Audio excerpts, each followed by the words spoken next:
Duha ka mga panimalay sa Barangay San Juan ug Barangay Hall ug Lupon Office sa Barangay Dinawehan sa Hingo ug City Misamis Oriental ang nangaugdaw sa managlaing insidente sa sunog. Tinubdan sa kalayo padayon pang ginaberipika sa BFP. Ani ang detalye sa report ni Cyril Chavez.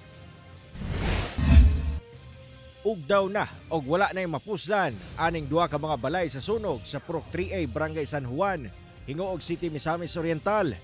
Ang sunog miulbo pasado alas 6 sa gabi adlaw Miyerkules.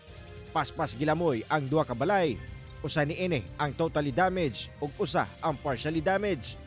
15 ka individual ang apektado sa mong sunog kung asa miabot sab sa 150,000 pesos ang danyos. Swerteng walay naangol sa mong hitabo. Initial statement sa mga bystander kay ang tag-iya nagsimbam gud ni sila sa Lunaw, Barangay Lunaw. Walay tao sa ilang balay na adunay usa ka bystander nga amo pangkuhaan sa statement ang iyang initial info nga nagsila-sila ang ilang maong balay naay sila aya din siya nasunog. Samtang pag-abot og tungang gabi kalit miulbosab ang laing sunog pasado alas 12 sa kadlawon sa Barangay Dinawihan sa Hingo ug City Misamis Oriental. Sa kuwang video ni Kyle James Montalba, kita ang kadako sa kalayo nga milamoy sa mismong Barangay Hall o Lupon Office sa mong lugar.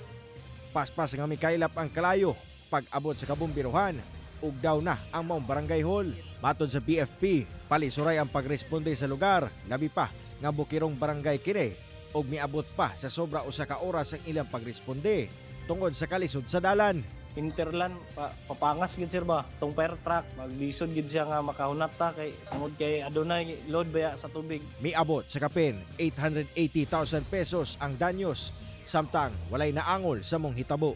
Sa among fire scene reconstruction siguro maabot sa wire sa outlet ang maong convenience outlet. Mura bitaw siya og gabitay sir. Oy nasa mong initial pero under investigation pa sir. Cyril Chavez, 1 Mindanao.